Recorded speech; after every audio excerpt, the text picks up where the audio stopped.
It's Footlong Nation Appreciation, and Subway is thanking Footlong fans by giving away thousands of prizes every day, plus free Footlongs for life. Get your codes on 30-ounce drinks and Doritos Nacho Cheese Chips to play and win big. Subway, where winners eat.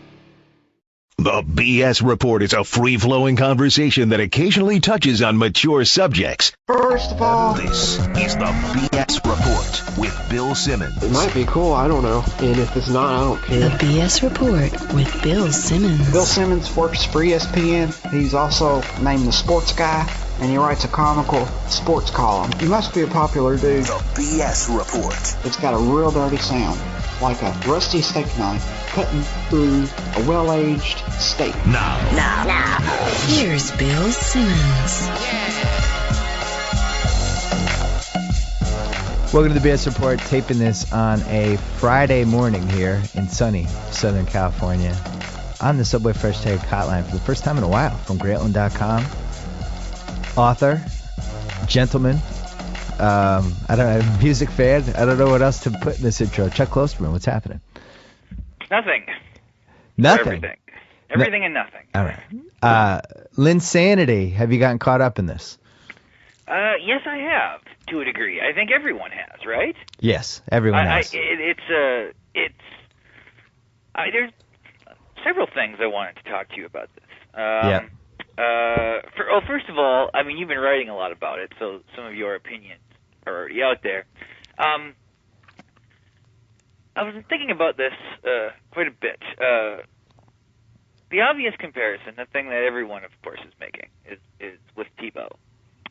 And sort of the sensation around Tim Tebow and how, in many ways, it's totally different. And then in other ways, it's similar. I'm curious what you think the similarities are. Because to me, there might be one unifying element here. And everybody else is sort of writing about, because there is the clear difference that Tebow is always like just finding a way to win at the end, where it kind of seems like Lin is just kind of killing people out there. But why do you think that they are, what parts of it are similar to you? The only parts that are similar in my mind are that he came out of nowhere and just, was sitting there and... But that's how they're different, because Tebow won the Heisman. Well, but I mean as a professional. People had kind of thought, all right, well, this guy's over here on the bench and he's going to do this and that's where it's going to end. And then he came out of nowhere and turned a team around during a point in their season when it was dead. Mm-hmm. And I think that's the biggest similarity, is that when Tebow took over the Broncos, they were dead. And they were looking at the Andrew Luck sweepstakes and the whole thing. And when Jeremy Lin came in for the Knicks, they were 8-15 and headed for the lottery. And the Knicks fans were like trying to figure out the protections of their draft pick, because Houston has their pick, but it's like top 10 protected this year. And, they were having all those conversations. Should we trade Melo? What do we do? And they kind of just came out of nowhere and saved it. And I think the other thing is, just from a similarity standpoint, they're both really unique to watch, right? Like Tebow plays quarterback like nobody else plays quarterback. Mm-hmm. And I think Lin, there's similarities to his game with J.J. Barea and people like that. Like he's a scoring point guard. The way he uses the high screen is like Nash. But the overall package is pretty unique, whether he was black, white, Asian. I don't think it would matter. I think his actual basketball game is really unique. And I think that's what has helped him catch on a lot like Tebow. There's something about him that's just really fun and different to watch. Would you agree? Well, this is sort of that second point of yours kind of leads me to the thing I wanted to bring up, and I'm wondering if you will agree with this or disagree. I'm sort of thinking about this. I don't know if I have any real evidence, but I'm going to throw it out there. I'm wondering if sort of the intensity of feeling toward Tebow and Lin has to do with sort of a collective desire for a break in logic, because our lives now are so built around sort of statistical, provable, almost mechanical sense. Oh, that's interesting. And that if the reason people like these guys, or feel so strongly about these guys, because the other big, the big difference to me in some ways too is the kind of person who might hate Tebow often will love Lin. Because, it's often, a lot of people I think are drawn to Jeremy Lin because, he went to Harvard. And especially for people in the media on the East Coast, for so many of the outlets, they're really dominated by, especially the major ones, they're dominated by people who went to Ivy Leagues or at least to sort of East Coast kind of liberal arts colleges that they see, elements of this guy who reminds them of maybe someone that they once knew or of themselves or whatever. And they might have been the people who were the strongest critics of Tebow. But the thing that's the same is that at this point, aren't we almost accustomed to watching sports from a way that is no longer supposed to be subjective?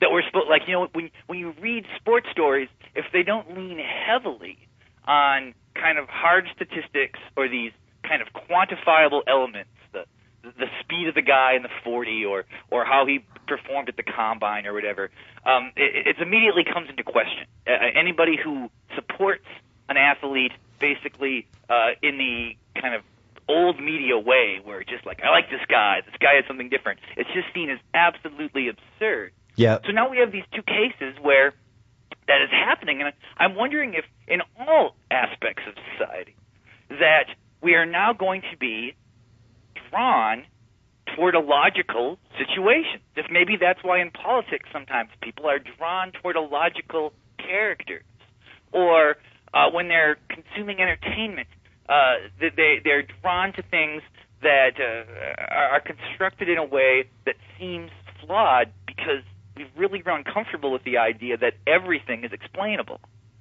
Yeah, I agree with you. I think that was one of the things I loved about Tebow, which was the NFL guys, the diehard, whoever, the people on the different networks, the talking heads, the people who write about football, they were so convinced that this was a fluke and he just didn't have it and it just couldn't last and he was missing this and this and this, and yet the team was winning and he kept coming through. And that's what made it fun for me, was that he was kind of shoving it in the face of this feeling that sports has to be totally logical and make sense.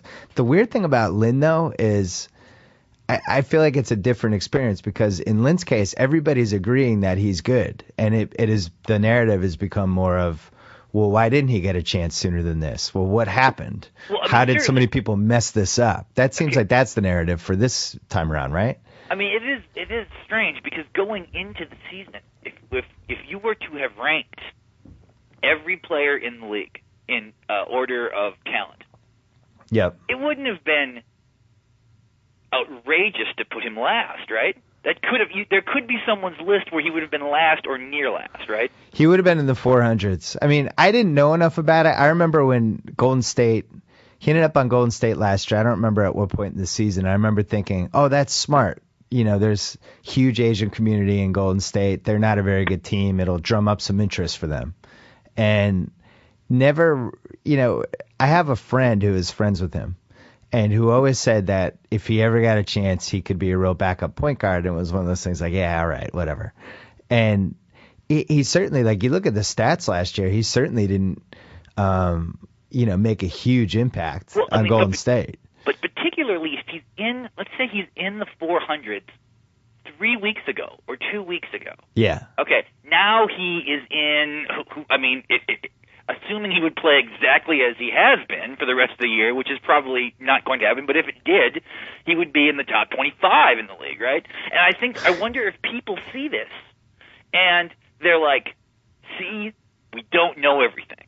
People don't know as many advances as we have made with statistical analysis, and the more we get to see guys, and the more sort of effort is placed on trying to deduce people's talent, and for the most part, they tend to be more right than wrong.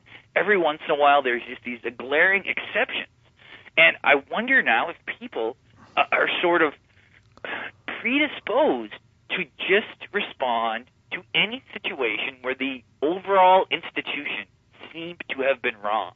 Well, that happens so rarely in every aspect of life now.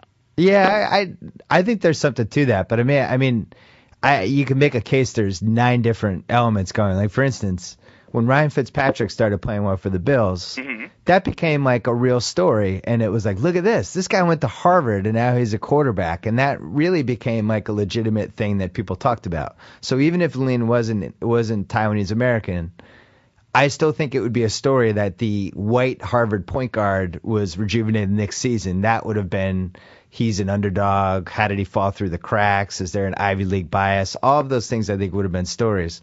But the fact that, there just hasn't been that many Asian athletes that have crossed over, whether they're Asian American, whatever. And I do think that's a big part of this. Is like, my buddy Chen explained this pretty well, I thought. He said, look at the crossover Asian athletes that we've seen, like Ichiro, Japanese, barely said anything. Like, not somebody that, like, if I asked you describe Ichiro in 500 words, you would have trouble coming up with 200. Well, but also he's coming from a place where there's a real baseball tradition. That's another part. So it didn't seem impossible that they could produce somebody who was, I guess, the best leadoff hitter in baseball for a handful of years, right? Right. And before him, Hideo Nomo, Chin-Ming Wang from Taiwan. Then Yao Ming comes over. He's the first, gigantic basketball star. You in his case, you could say a lot. You wouldn't really totally identify with him because he was 7'6", and his height and his size became more of a story with Yao Ming, and then eventually his injuries and all that than anything. Also, and there was also that weird element with him, which is that he's coming from a country with 1 billion people or whatever. It was almost like, well, statistically, at one point there was going to be this outlier. Right. And here again, it's sort of made in some strange kind of sense, that it didn't seem like I can't imagine someone like, I never thought there would be a talented big man from China. That I never heard that said. Right, and also he was one of those guys. He knew more English than he let on, but was never the most gregarious, outgoing, personality. He was likable. But then the next guy, Wei Yang, the golfer, was somebody that, it's golf. You're only going to go so far in golf, especially if you're not Tiger, Phil Mickelson. And he also didn't keep winning after that one big thing. I mean, he was in the mix after that, but was never somebody who became one of the top 5 golfers or anything. And now you have Jeremy Lin, who grew up in America and seems like somebody we could have gone to college with, we would have known, somebody we would go out to a bar with, stuff like that. And it seems like maybe that's part of this too, a little bit. Like the fact that he is the most identifiable Asian American or whatever athlete that we've seen kind of cross over.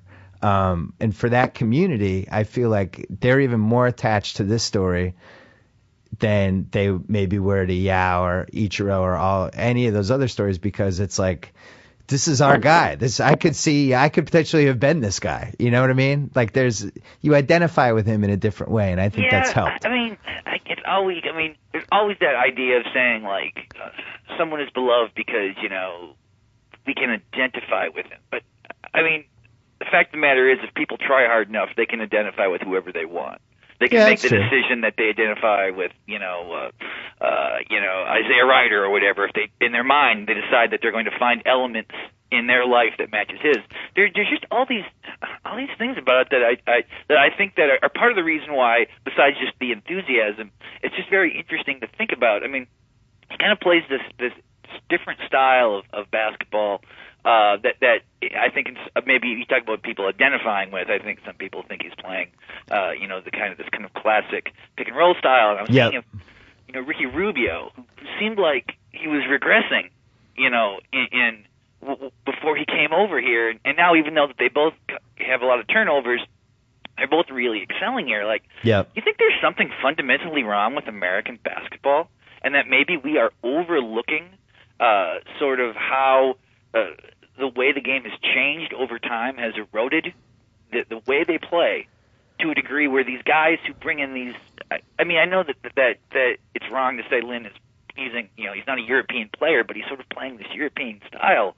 Well, he could easily have pretended to be a European player. I mean, obviously we would have known he wasn't because he went to Harvard, but he easily could have he could easily pretend that he grew up in Spain or France or some weird country, and it would make, like, what we're watching from him would make more sense because it's so kind of quirky and unconventional for that position. I agree with you. It's the way he plays point and the way Rubio plays point feels a lot different than, like, say, the John Wall way. I went and saw John Wall in person on Wednesday night. Phenomenal athlete. Just no sense of how to handle that position yet. You know, it's just not there yet. And he's doing it all on athletic ability. And you watch somebody like Lin, like one of the things I love about Lin, watching him and why I think he's legit is, you know, something simple like when he throws the lob pass to Chandler. There's a timing to the lob pass, and the real way to do it is a half second early or a second early before anyone is even thinking it's going to happen. Lin's really good at that. He'll be in the paint, and he'll just throw it up, and he'll be like, what's he doing? And then there's Chandler, and Chandler dunks it. And, you know, it's like a point guard instinct thing. And going back to why people didn't think Lin was going to make it, he was a shooting guard at Harvard. And I think the big question for him coming out of college was, what position is he? Well, he's a 6'2.5" point guard. Well, is he going to be quick enough to guard other point guards? Well, maybe he's a shooting guard. Well, he's too small then. Like, nobody kind of knew how to pigeonhole him into whatever spot we seem to have on these NBA rosters, where the bottom line is it's like a J.J. Barea thing. It doesn't really matter. He comes in, he makes plays. Yeah. But just kind of getting back to this thing, this not knowing thing that you mentioned, I really think that this is a big part of it. And it's sort of kind of consuming me. Okay, a friend of mine and I were having a conversation recently. I can't remember how it started, but you're talking about the 1972 presidential election. Yeah. Okay, and John Lennon is watching the results come in a hotel with Yoko Ono. And I know this could be an apocryphal story, I don't know, but they're watching the results. They're, of course, really big McGovern people. And when the results come in, you know, like John Lennon is so shocked, he basically like howls, grabs a random woman in the hotel, pulls her into a bedroom, and has sex with her out of anger while his wife cries out in the main room, okay? You know, it's this crazy story, right? Like, he's just so blown away and so angry and upset by this that he just can't believe this. And that kind of, you know, caused that was right before then, like, Yoko Ono sent Lennon to live in Los Angeles by himself, and he went through or actually with a woman she set him up with, and kind of went through this industry. But the main thing that is crazy about this story is 1972 is not that long ago. I mean, I guess it's 40 years now. It's when, yeah. But he had no idea Nixon was going to win. Like, there was no polling accurate enough to make it. I mean, it was this massive landslide. He's living in New York. He's obviously within a group of people who are very informed about the world. But as recently as 1972, somebody could have absolutely no idea how a landslide presidential election was going to turn out. Right. And, you know, and he had this emotional response. But that scenario today can't even happen. There's nothing that meaningful that wouldn't be understood or accurately predicted. Like, I'm sure if Nate Silver had been around in 1972, he with the technology he has now, he probably could have predicted that election exactly. Like, he would have got the electoral votes exactly right. Would have got the popular votes almost exactly right. Yep. And I wonder if people unconsciously miss that. If a part of us is sort of sad that everything about our life now can basically be told before it happens. And every time we see these situations, like Tebow or Lin, where it just makes no sense whatsoever and everyone was wrong, it makes people happy. Don't you think that happens with movies a lot? Like, I feel like every year there's a movie that nobody sees coming, and that becomes part of the reason for its success. Like The Artist this year. The Artist, like, was, you know, it's like, whoa, where'd this movie come from? Oh my God. Oh, it might win the Oscar. And really, like, the best thing that it had going for it was that it came out of nowhere. Whereas you take a movie like, I don't know, The Descendants with George Clooney. Like, everybody knows it's Alexander Payne and George Clooney that's going to be a good movie. Like, you have that on the radar screen for 2 years. But it's almost more fun to get caught up in the artist's momentum. Although there's sort of a tradition of movies like The Artist emerging that way. This idea that it happens every year. Yeah, you know, whereas as things like Lin and Tebow don't happen every year. And that's what's so jarring about them. Like, it's very safe for us to say that at some point this year, a movie is going to come out, and it's going to be it's going to be made for a small amount of money, and it's going to get really great reviews, and it's going to become very popular and very memorable. That will happen this year, and that will happen next year. There will not be a situation, I would assume, like Tebow in football this year. I don't think there'll be a character like Lin in the NBA every year going forward. But here's the thing.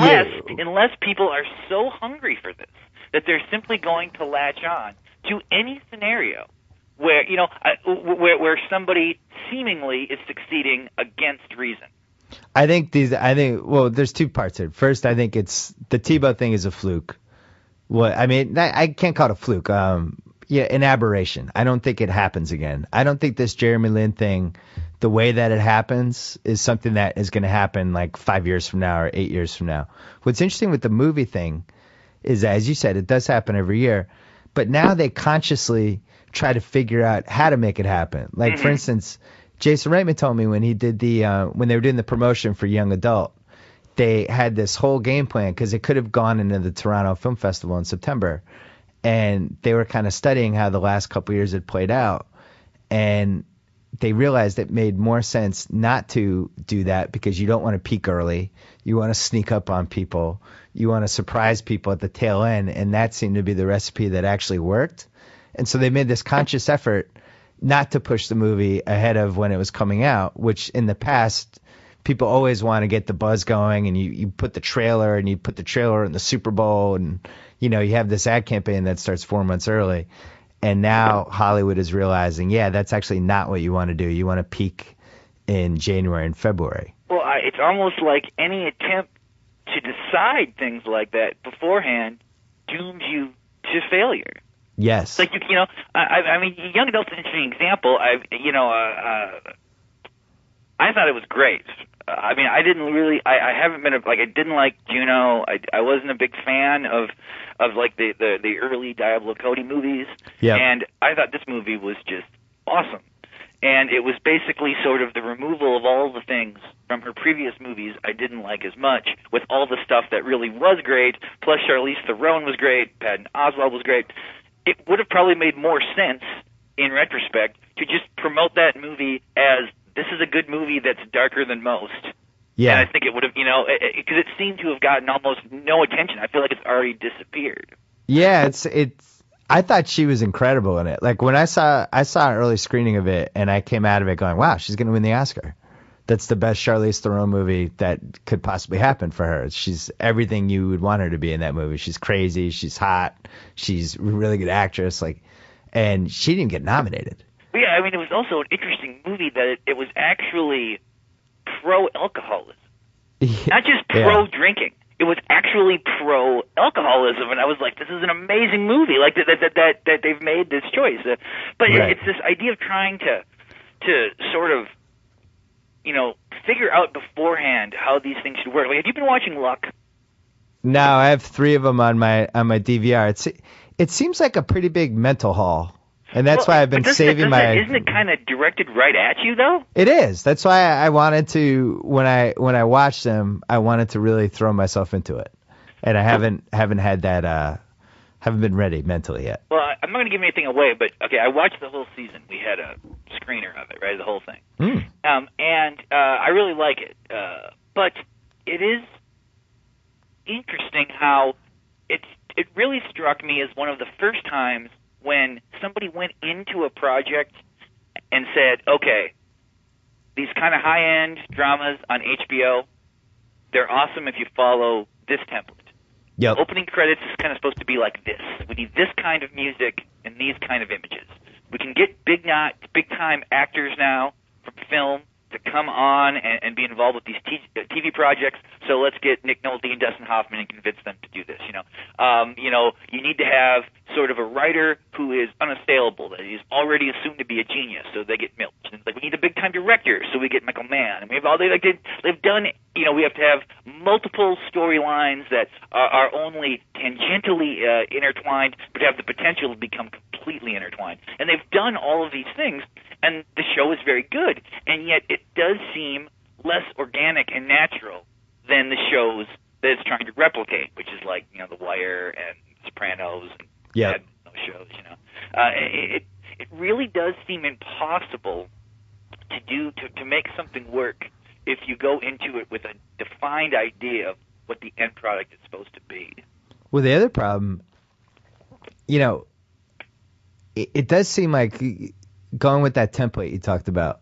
One of the things it seems like they like to do with all their shows is to not kind of shoot their wad with the first episode. Like, you use the first few episodes to set up later in the season. Like, every HBO show is like that.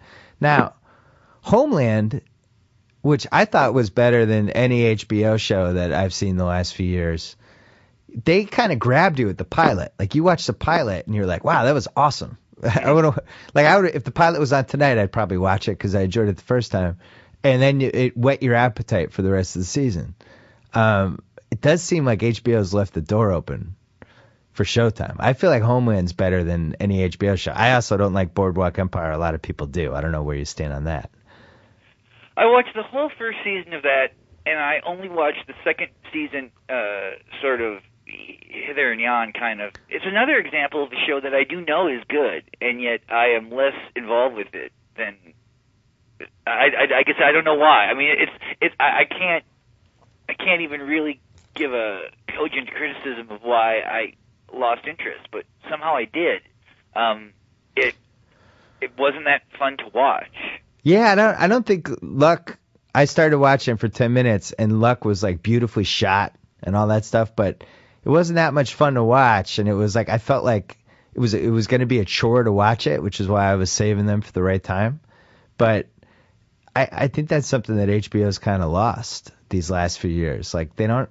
Even like The Wire is shown on DirecTV 101, and they're showing season 3 right now. I got sucked into 2 episodes over the weekend just because I like the characters so much. I miss them. I'm like, I'm just going to watch this. I haven't seen them in a while. Hey, there's Stringer. Oh, awesome. Hey, there's Marlo. Hey, there's Omar. Like, there is something to be said for that. You know, like, it's okay to be entertaining and have entertaining characters. And maybe that's why people like True Blood, though. Don't people feel that way about True Blood? Yeah, True Blood is, I think, like a kind of a campier thing, and the idea is that you can watch it without sort of taking it seriously. Whereas these high-end shows, they're kind of just, in many ways, replacing reading in the culture.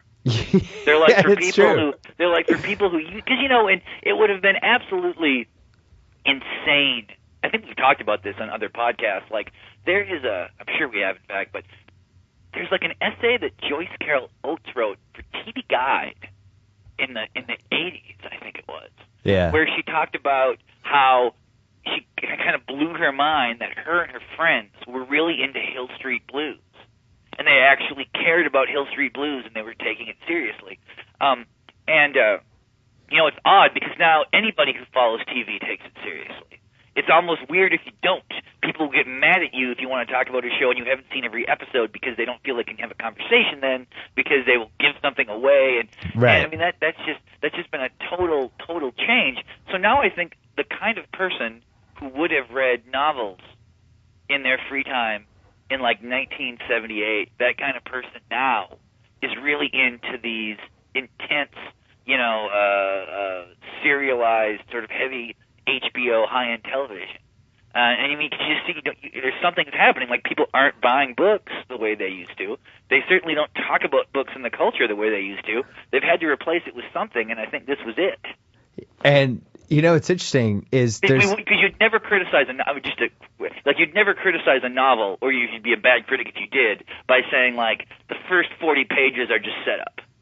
Right. You know, and people say that about TV all the time. I heard people talking about the first episode of The River, and then and you know how I think it was actually Chris Ryan and Andy Greenwald. They were pleased that immediately the show is sort of kind of like right into movement, right into the story or whatever. And I'm not against them doing that, but it's strange that is surprising to people now. You know, that there's some issue with having an episode that's all set up, because TV was never like that. But the fascinating thing to me about TV has kind of gone into 2 directions. Because the old way that we grew up with still exists. Like, you watch Hawaii Five-0, And that's kind of like the TV we grew up with. It's like, hey, here's a mindless hour of television and characters that, you know because you've watched the shows over the years, but you could also step into any episode and watch it and digest it and not think about it again after that. So you have that's over there. And then you have the HBO, Showtime, FX, AMC shows that you can't just jump in. And if you come in late, you have to go and you have to get the DVDs on Netflix or get Netflix streamings. Downton Abbey is like this. I think I told you. I don't know if I talked to this on a podcast, but I remember telling you on the phone about how my wife and I watched 5 Downton Abbey episodes in my hotel in Boston. Yeah, it was like you hooked up your computer to the... Yeah, we hooked up the iPad with like some HDMI cable to the hotel and watched all these Downton Abbey episodes. And I thought, like, it's really 2012 is amazing. Like, you basically, everything you want in life is on demand now, and it can all be based off this little iPad.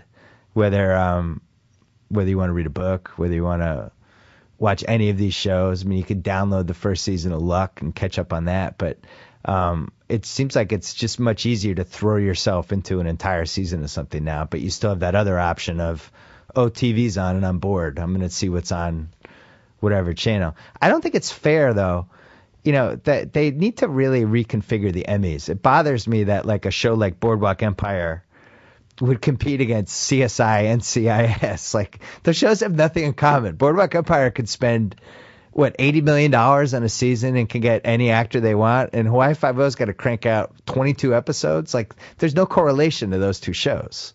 Well, I mean, a couple things. One, but Hawaii Five-O is rewarded in a different way in that it has a much larger audience and is more and actually is, well, maybe not as engaging people as deeply. It's engaging more people, so that's kind of its reward. I mean, its success is its reward.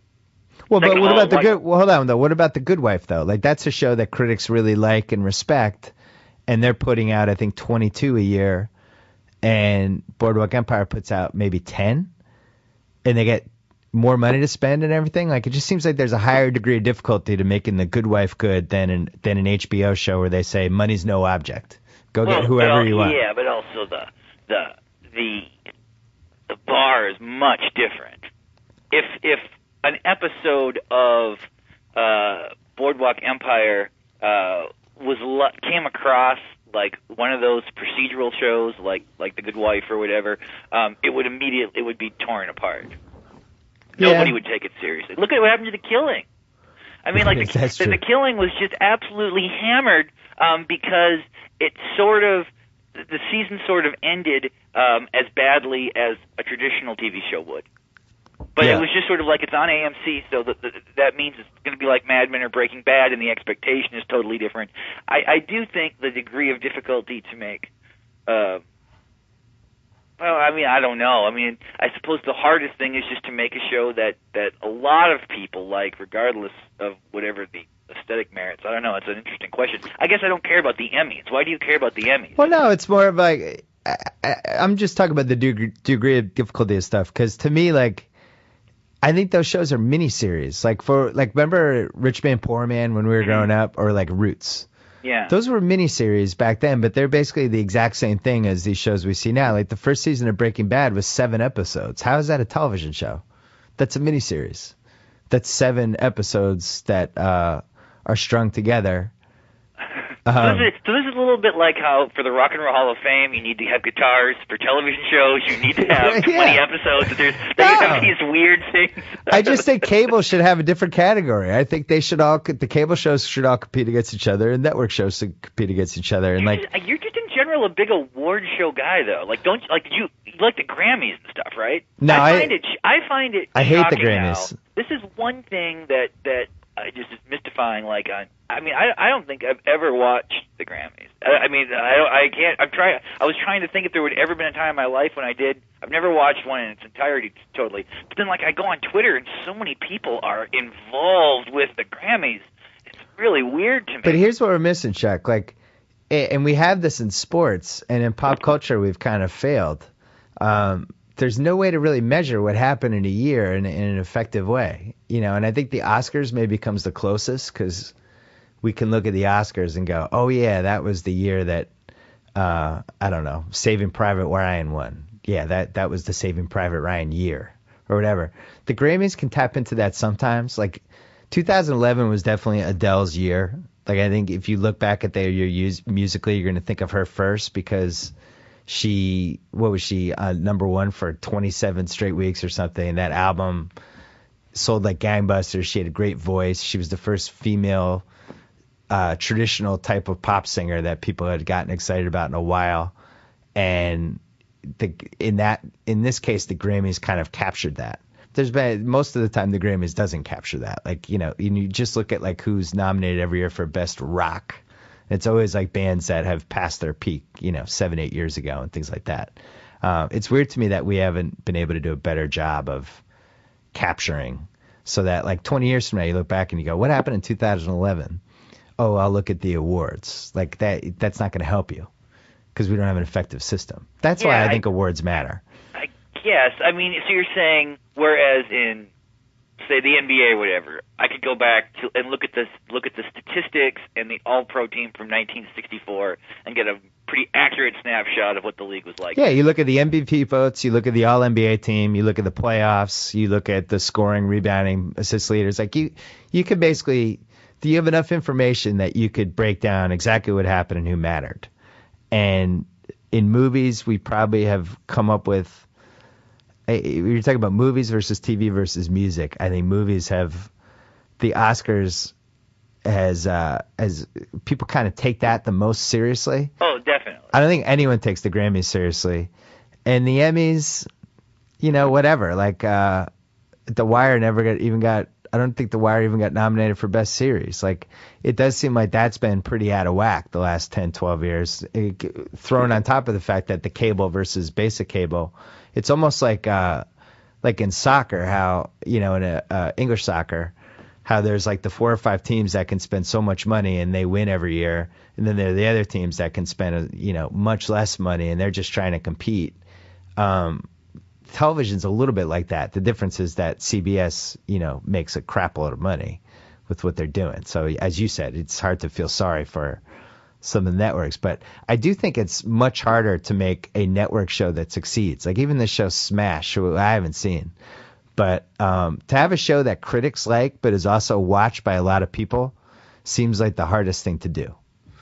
Would you agree? Yeah, I mean those are the two hard things. So if you go after both of them, that's going to be the most difficult. Yeah, I mean, it's difficult enough to do one of those things, but I guess I think it'd be pretty easy to say let's spend a lot of money on a horse racing drama and we'll get David Milch and Michael Mann, and like at that point it's probably going to work. I think it would be much harder to say how do we capture Broadway in a network series. There's another thing here though. It's sort of like, okay, you're saying it's easier for HBO to do this, but I mean isn't the idea?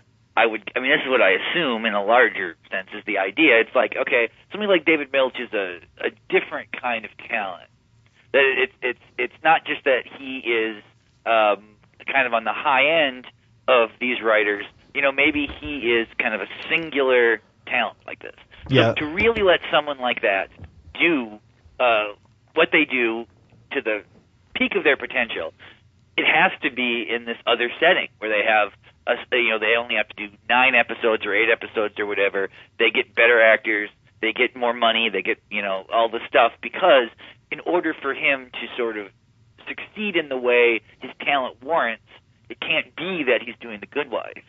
And right. that if he became a writer for The Good Wife, it would probably improve The Good Wife, but the improvement would not relate to the real difference in talent. Now, I mean, I'm not criticizing writers for The Good Wife. I'm just saying it. That's why this. I don't know how the awards thing really factors in. Well, the award things is just basically TV people giving awards to the TV people or the Grammys, the music industry rewarding itself. That's just one of my weird things. I just wish we had a better system for that. But when we talk about TV, though, I think one of the mistakes that especially HBO, like they try to get in business with these big names for a lot of money, but they're mostly people that have already peaked as artists. And you look at some of especially with TV shows, the shows that really take off are created by one person, and it's usually a person that hasn't really broken through yet. Like it's this show, whatever they're working on becomes like the best thing they ever did. And you look at like The Wire, David Simon, Sopranos, David Chase, Breaking Bad, Vince Gilligan. Like these are all people that it seems like what confuses me about them is you would think they would constantly be looking for the next Vince Gilligan and somebody like that, and not being like, let's do a show with Martin Scorsese. Like, what are the odds that Martin Scorsese is going to this is going to be the best thing he's ever done? Like, pretty low. Well, true, but, I mean, from their perspective, it's pretty obvious why they would do that. It would be the same reason why at Grantland, it was more likely that we would have an established writer, right, than search for some unknown person who might be good and might be awful. I mean, if the expectation is that it has to be good, maybe it'll be great, but it has to be good. I mean, it's going to force people to sort of look for properties and commodities that have a track record. But at Grantland, the people that we try to, have full time were mostly people that were up and coming young people, for the most part, except for you and me. We were the two old farts. Yeah, there was something else I wanted to ask you about regarding your some recent podcasts you did. I suppose it's kind of odd to do a podcast about a podcast, but I'm curious about something. Well, can we finish this TV thing first? Oh, it's still going on. Are we still talking about this? Yeah. Okay. Well, the one thing, what is your stance on Walking Dead? I watched the premiere. I watched the second episode, and then I'm just not a big zombie guy. I had to write about this for the New York Times a while ago, so I had to kind of catch up at that point. Yeah. But it was purely from a perspective of doing this for work. It had nothing to do with my own interest. Because our friend Greenwald hates Walking Dead, and Jacoby and I love it, and I just think it's an interesting show because it kind of captures the times. Like it gets picked apart in the internet, but yet it gets I think it got 10.1 million people the last episode. It's a lot of people for AMC, and like there's this feeling that Mad Men is a more important show than Walking Dead, and it's better written, it's better acted. I think it's a more meaningful show. I think 25 years from now it'll hold up. Maybe Walking Dead won't. But it's interesting that Mad Men, I think, gets a couple million people. Well, yeah, I mean, Walking Dead gets 10. It is possible for someone to be in to The Walking Dead for purely escapist reasons. I mean, and every television show has some of that. Like, you're obviously even if you're watching reality television, to a degree, you're doing it to escape from the actuality of your life. But what I'm saying with The Walking Dead, someone can be into that purely for that reason. Like they just watch all shows with zombies in it. They watch any, they read, World War Z. They love zombies. This is a show about zombies. I'm going to watch it. They have almost no interest in the characters. It would be hard to imagine someone watching Mad Men purely for escapist reasons. Yeah.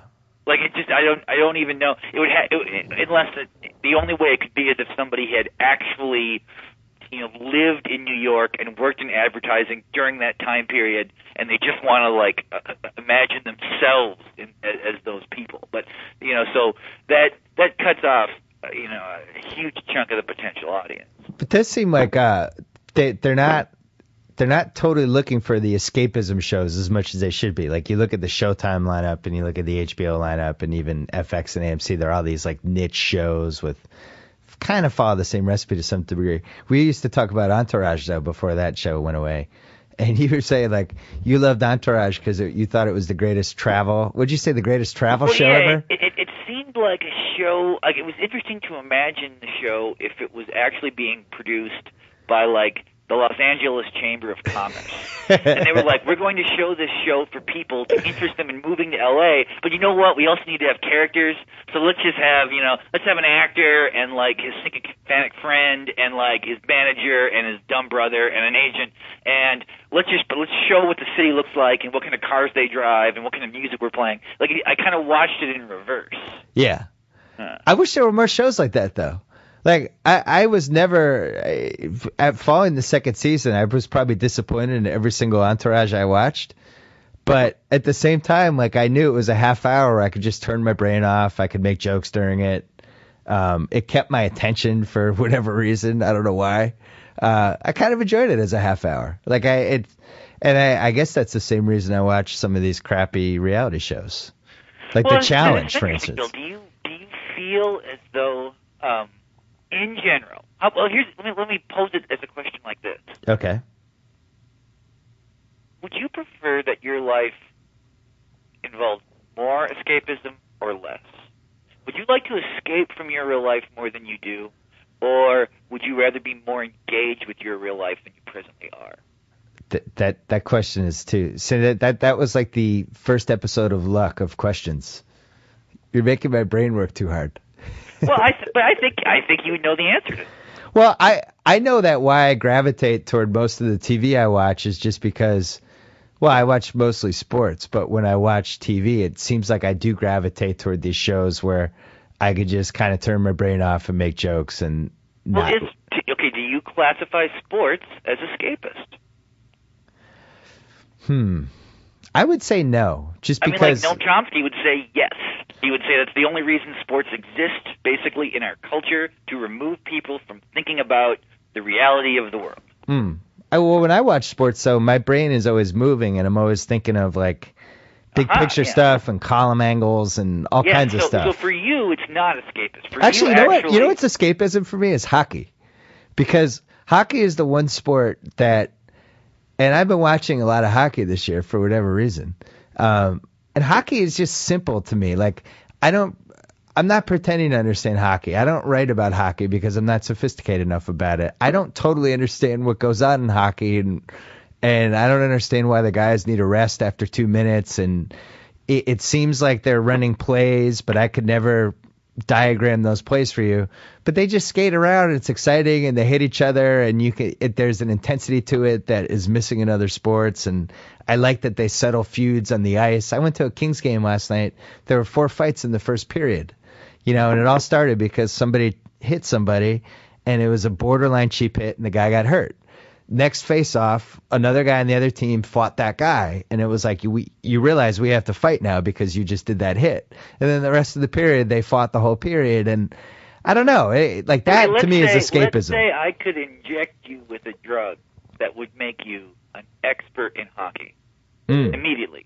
Do you think you would enjoy it less, or would you enjoy it more? I would probably pass up the drug. I don't think I want to understand hockey more than I understand it. Like, I really like watching the Bruins, and I wouldn't when I do a hockey podcast, I'm very careful of, leaning on the experts. I don't really write about hockey ever because people could write about it in a much more sophisticated way than me, but that doesn't mean that I can't enjoy the hell out of it. I really enjoyed this season. Well, because this leads exactly into what I wanted to bring up before. Okay. Podcast. Okay. Listen to your podcast with Bob Ryan.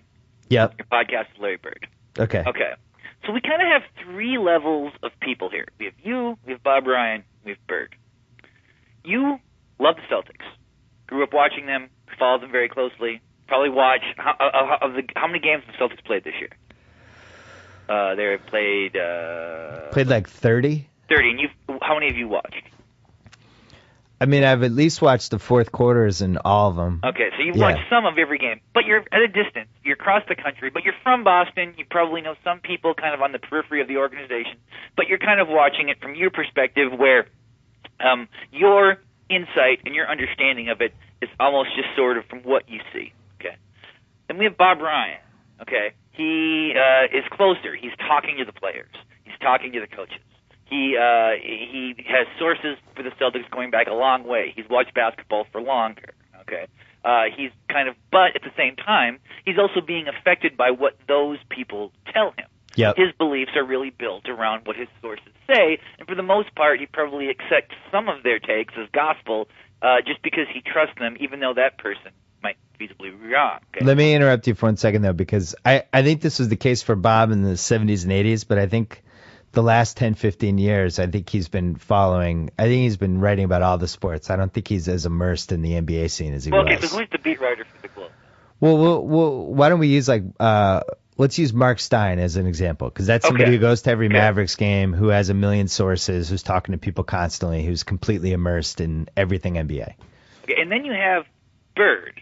Yep. Played for the Celtics, played in the league, is still involved in the business of basketball, has an intimate knowledge of the actual experience of playing because he has done so, knows Danny Ainge in a way that is different than any media person ever could. You know? Right. So we have these three levels. We have the person who's just sort of watching it, the person who is watching it and talking to people, and a person who actually had the experience but has these biases because he's viewing it through his own personal prism. Yep. If we were to talk about what is wrong with the Celtics right now, of those three people, whose take would be most accurate? Interesting. So we're saying like the Celtics version of Mark Stein. The more you know something, the more informed you are to comment on it. And yet at the same time, the more likely you are to be biased in a way that could be detrimental, that your beliefs could galvanize or calcify. You could have a personal opinion. You know, Bird could look at the players, and in his mind, maybe he's putting himself in their perspective because that's just the natural inclination when you see someone doing what you did. And because of that, that could give him an incorrect reading on things. I thought, like when he talked about Kobe and LeBron. Yep. Do you think his take on Kobe and LeBron is more accurate than yours? Well, let's go backwards though.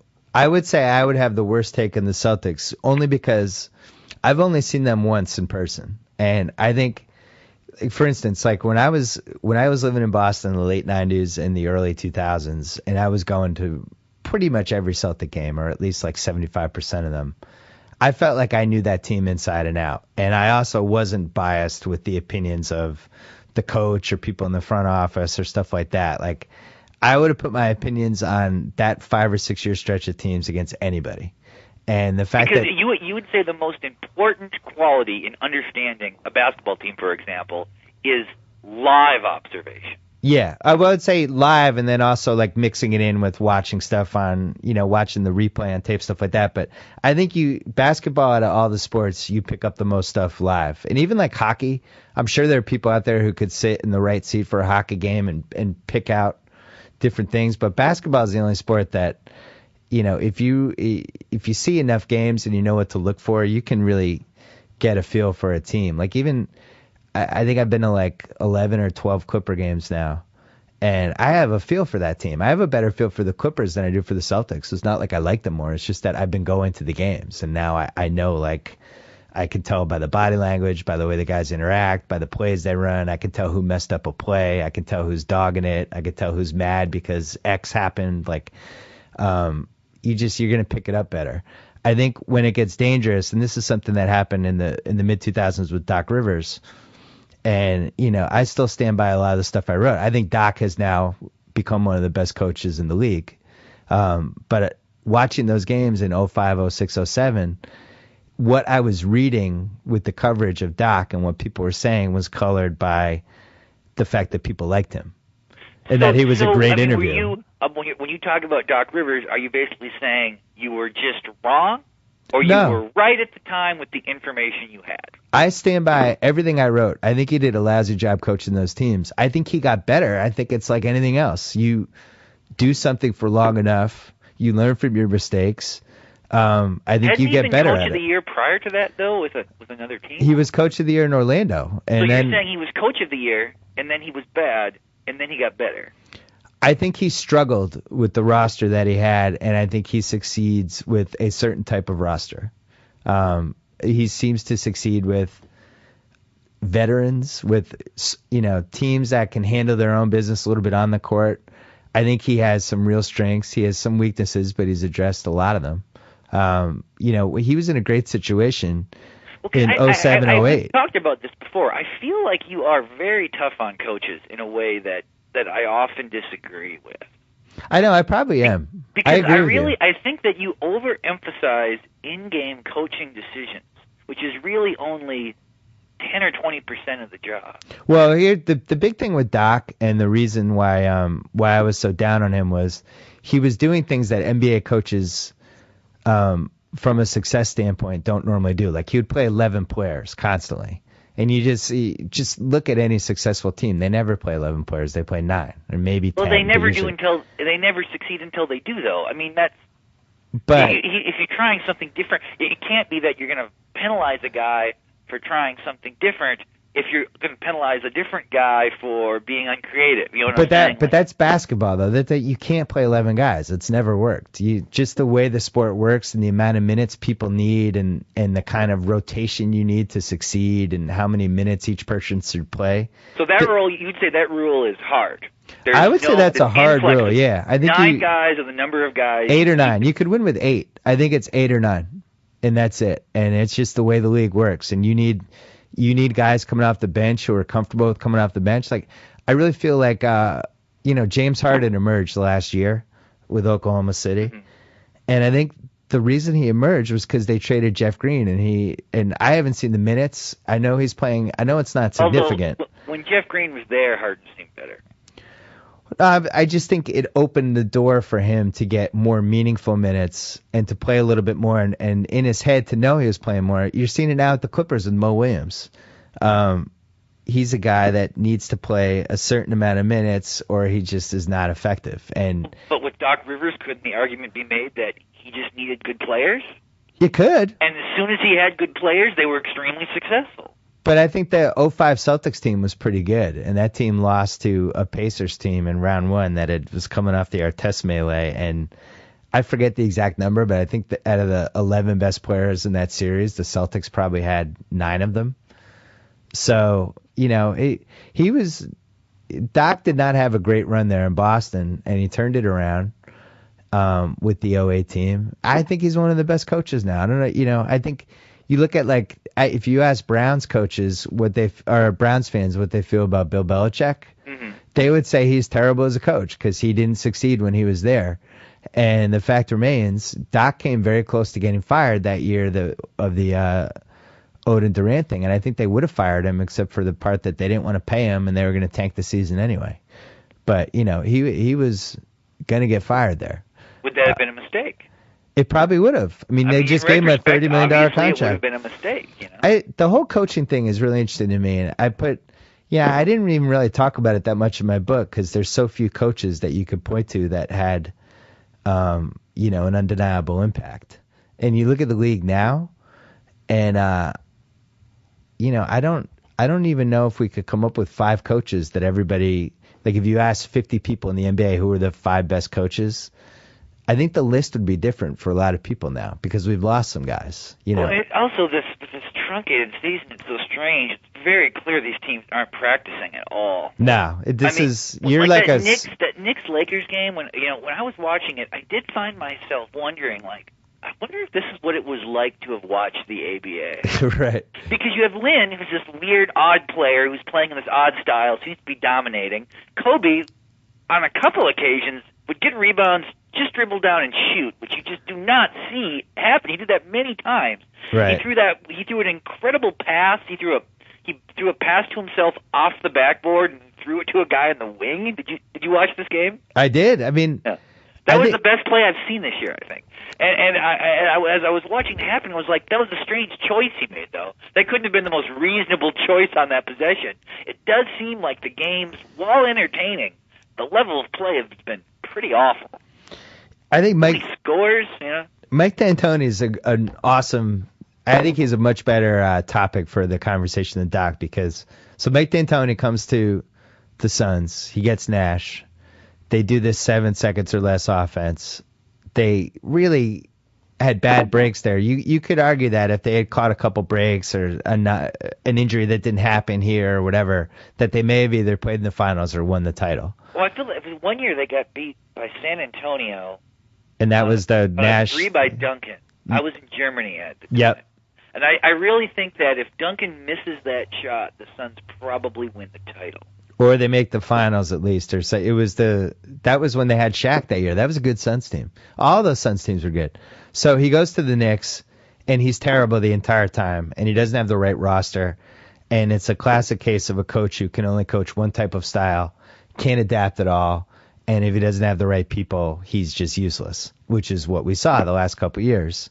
And he's about to get fired this year, And all of a sudden, out of nowhere, this guy on the bench who he hadn't even talked to for a couple weeks, who didn't even bother to learn his name until the third week, this guy comes in and does a really good Nash impersonation. And now they're winning. They've won 7 straight. And everybody's like, hey, Mike D'Antoni, he knows what he's doing. Like, he's been the same guy this whole time. All that changed was the fact that he finally, he had a point guard in Phoenix, and now he has one. But if he doesn't have that player, he's useless. But that's a weird way of looking at it, though. To me, it's more reasonable. I mean, how can I say this? Okay, D'Antoni's a good coach, except during that one period where he's a terrible coach. And you're saying it's because he can only play that one style.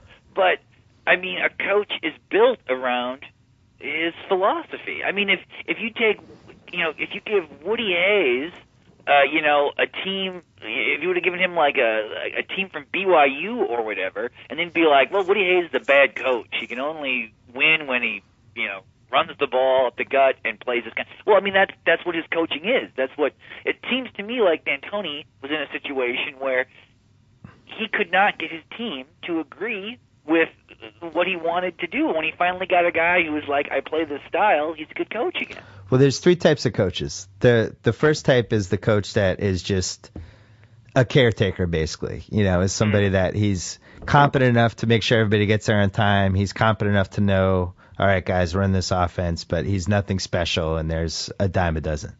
Then there's the coach that has his system.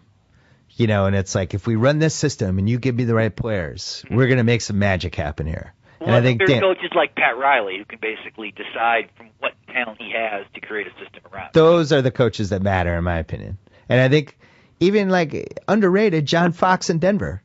I don't think John Fox wanted to play Tebow ball, but he looked at his roster, he looked at what he had, and he said, you know what?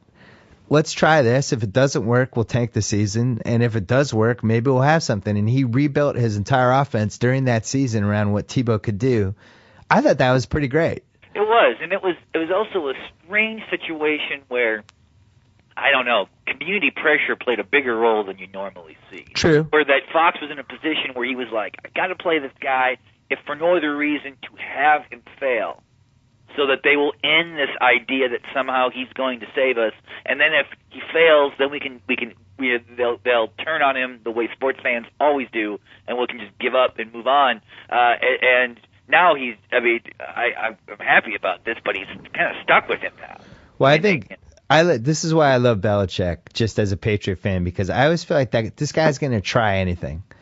And if you say, like, what is... Okay, but that's the same premise of playing 11 guys, Bill. No, but I'm saying... Belichick, there's a lot... If Belichick failed, it would be very easy for someone to say, what do you expect from a guy who plays as wide receivers at defensive back? No, we're talking about different try anything. What I'm saying is, Belichick looks at his roster and goes, all right, this is what I have.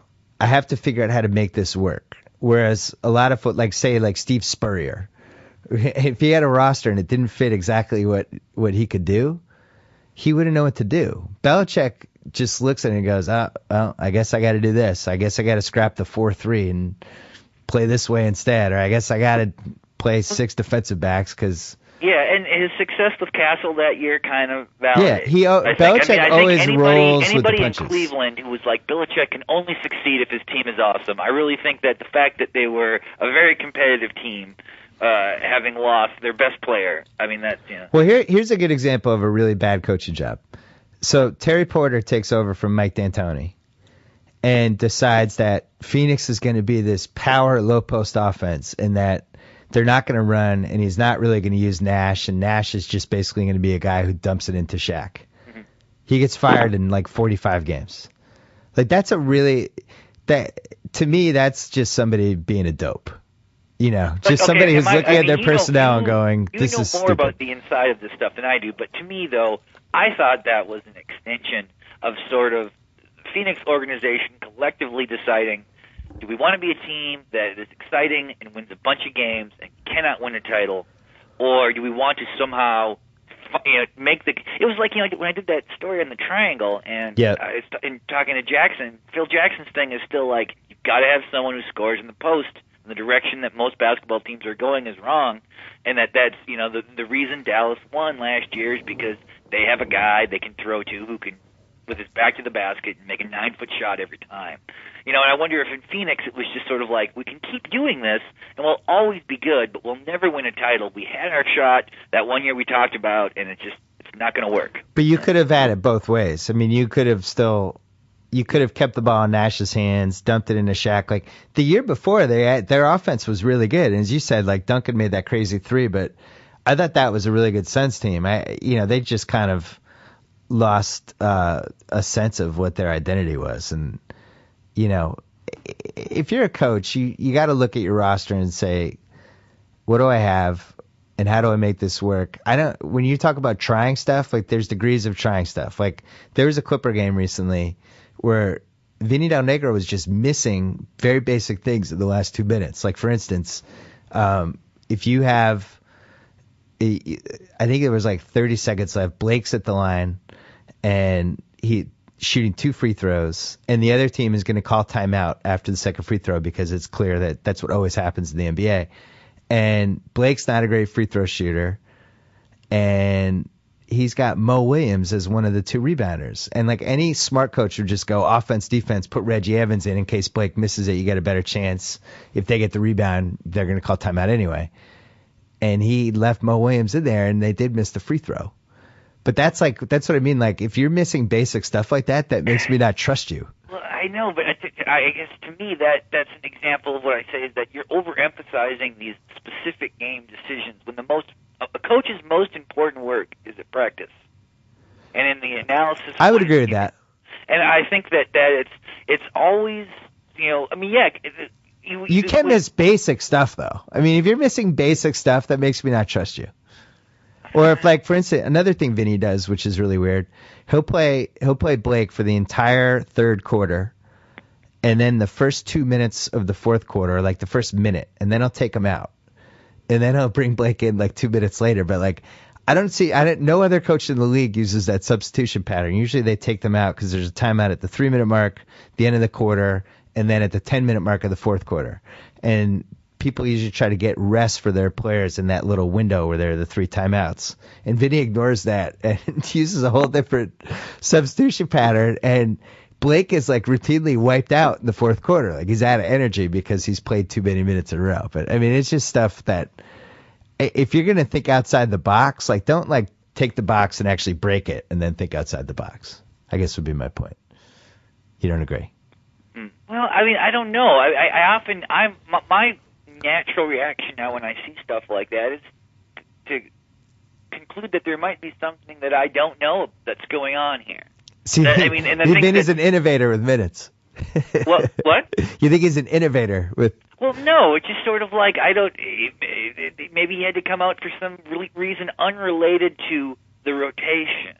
Or maybe or maybe there was something there's a lot of it's too easy, I think, now to feel like an expert because we can get so much information and see so many games, and yet there's still a distance between us and what's actually happening. And I'm always very reticent to criticize coaches because I don't feel like I am in a position to really understand the interpersonal relationships they're dealing with. And what these guys are really like. Now, I know you know Blake some. Like maybe you're friends. I barely know him. Yeah. Yeah, but does he? Not to take a shot at him, but does he have a surprisingly slow release on his jumper? Yeah, he's got some flaws. There's no question. I feel like that's got because right now it's okay because people are still afraid he's going to blow by and dunk on him. But it seems like his jumper is slow in releasing. He's got things he needs to work on. He talks to the ref too much, too. This goes back to the coaching thing because I think Vinny's one of those let the inmates run the asylum type guys, and he trusts the veterans a lot. Blake stink eyes every official in the league, which is a huge mistake. And I watched Antoine Walker do this in the late 90s, and it got to the point where Antoine just wouldn't get a call because the refs were like, screw you. You show me up every time I don't call a foul for you. Blake has turned into one of these guys that if he misses a shot, he glares at the ref after, which is the dumbest thing you can do. That's one issue. The release on the jump shot, it just shouldn't take 2 seconds to release a jump shot. Yeah, I don't get it either. It really hurts his game. And then the foul shooting to me is the one that scares me because his foul shooting's been so bad this year, and it can really pass the point of no return. Like there are guys who, Bob Ryan in our podcast mentioned George McGinnis. Like it ruined George McGinnis' career. The guy was one of the best 10 players in the league. He was out of the league at age 31, and partially because of free throw shooting. I think it ruined Antoine Walker's career. It's ruined Andres Biedron's career too. Not that career mattered that much, but if you get in your head like you don't want to get fouled because you're going to miss the free throws, it changes the way you play. But on the other hand, I think because Blake's on such a good team, and he's been so much fun to watch, and the YouTube clips, all that stuff. I think people do nitpick with him. Even on Wednesday night, we were watching. We're saying like Blake. I was with Mays. We're saying, Blake's having a crappy game. We look up, he's got 19 points and 13 rebounds in the third quarter or something. Like he works so hard that he's always going to get his numbers, and he really does give a crap. You can't really criticize him simply because of the rebounding. He really tries, and he cares, and he's reckless with how he throws his body around. Like I don't think there are 5 or 6 players who play harder than him from beginning to end. I do think though that just looking at their big picture, like the free throw shooting is a real issue. Because if you can't go to him at the end of the games because he's going to get fouled, then that puts everything on Chris Paul. Who can do it from, he did it last night in Portland. Yeah, I saw that game. But, you mentioned how Jackson said that you can't win unless you have somebody who can score from 9 feet with his back to the basket. I actually agree with that, which is why I don't know who's going to come out of the West, because Oklahoma City in the last 4 minutes of a game has nobody who can reliably get within 15 feet of the basket and make a shot. It's all jump shots. And they have one of the best scorers, of the last 25 years in their team. But still, it's all jump shots. And Miami is like this too, to some degree. They're a jump shooting team, and when the jump shots go away, you're kind of screwed. And that's one of the reasons why I have no idea who's going to win this year. I have no feel at all for it. I've never had a season like this. Well, and the lockout is part of it, because the games don't seem like I do wonder, using the Jackson philosophy. Well, are we underrating the potential of the Lakers in the playoffs? No, I'm not. I mean, because they have two guys who can do that, and this is. I sense this. I mean, Kobe's an interesting situation always, but this year especially so. Like, he seems to be realizing certain things about his life and his position in the basketball culture, and also ignoring certain things that in the past he always knew. But I'm wondering how this is going to play out down the stretch. Like, I wonder if he is almost viewing this regular season as essentially meaningless, because it certainly seems to be the way he's playing at times. Yeah, I agree with that, and he's thinking about that record, and he's playing that way. But and seeding won't matter in the way. No, seeding won't matter at all. The other thing is, in the playoffs, everything slows down. Everybody plays defense. The games are in the 90s and the high 80s instead of the hundreds, and those are the games that the Lakers play. Like, they don't get fast break points. Everything's half court. And it's going to be very interesting about this year's playoffs, though. What? Players are going to be more rested than they are now. They're going to have more days where they don't play. So I'm wondering if the scoring will go down or if it will actually go up this year.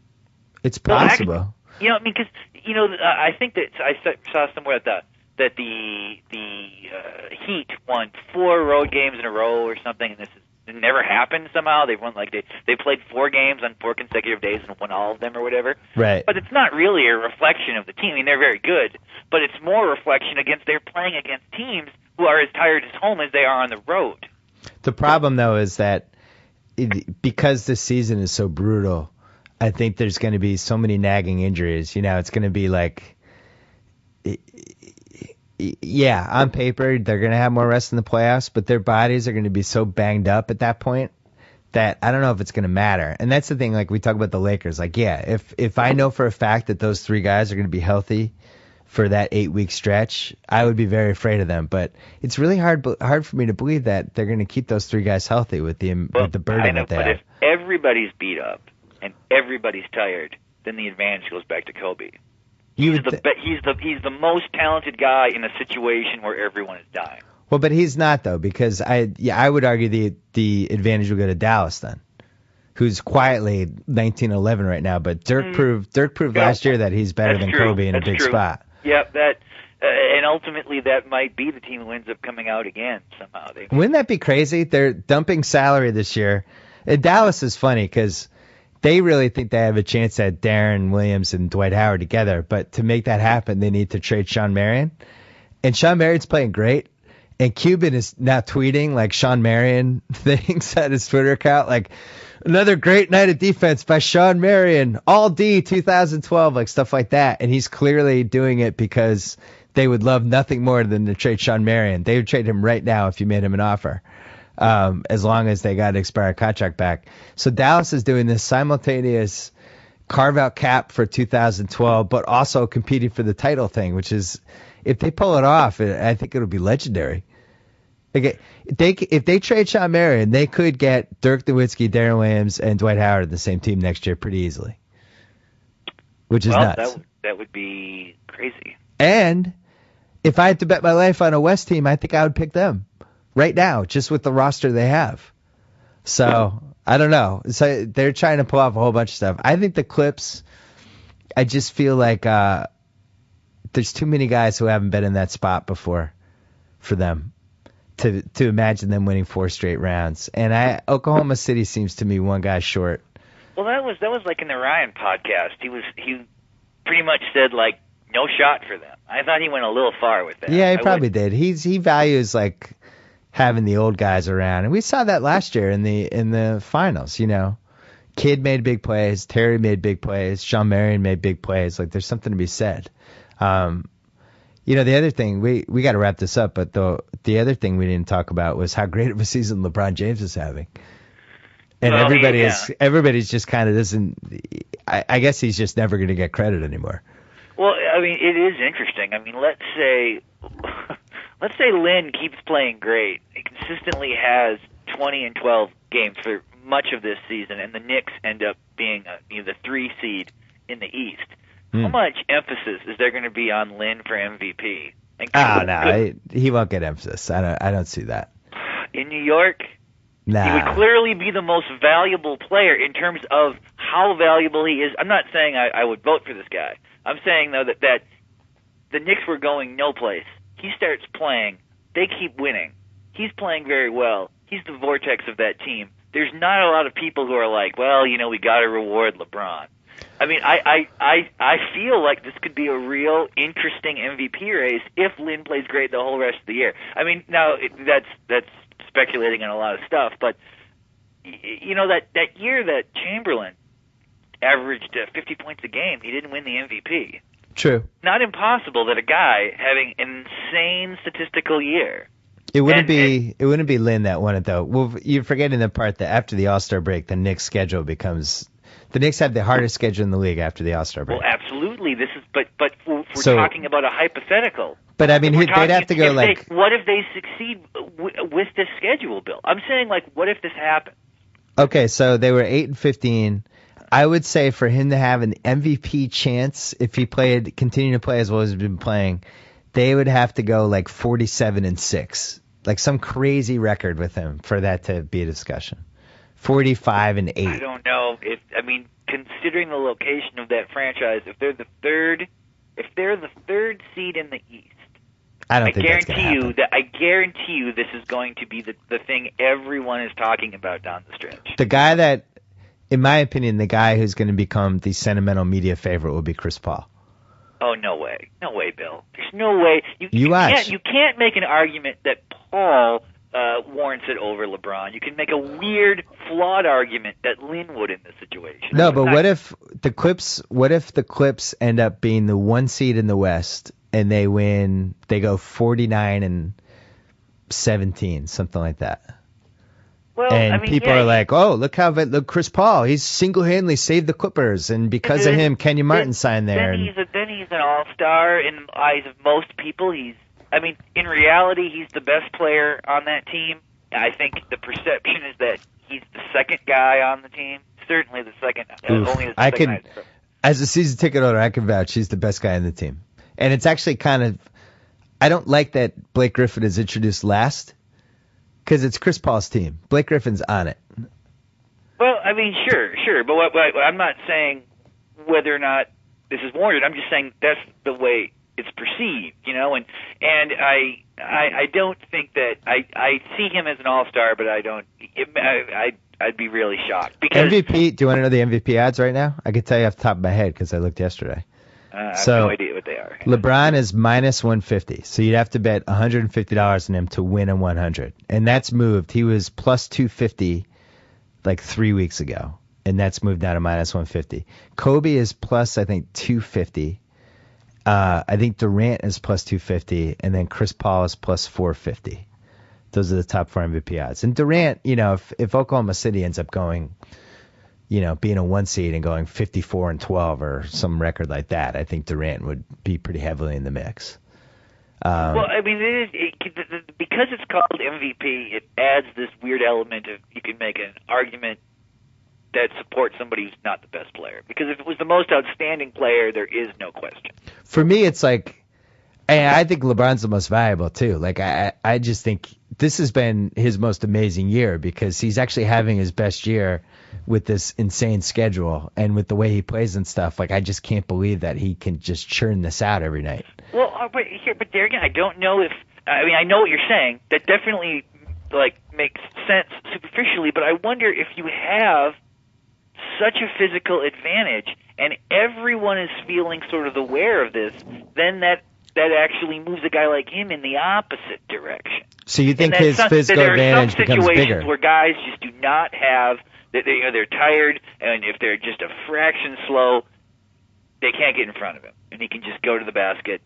Especially late in games, it seems like he can just go to the rim. Yeah, I guess there's two ways to look at it, because I'm looking at it from the sense of this guy is such a freak, like even the schedule can't stop him. He's as unstoppable and playing better than he's ever played during this insane schedule where he doesn't get to practice. And he's got at least 3 new guys in the rotation. Dwayne Wade was hurt. They have a bullseye every night. Every time they play anybody, it's the biggest game of the year for the other team. And nothing phases him. I've been pretty impressed, but at the same time, I wouldn't trust him in the last 2 minutes of a playoff game. So that hasn't changed either. That is not. Chuck Klosterman, we will continue this at another time on the BS Report. We will read you on Greatland.com. And anytime.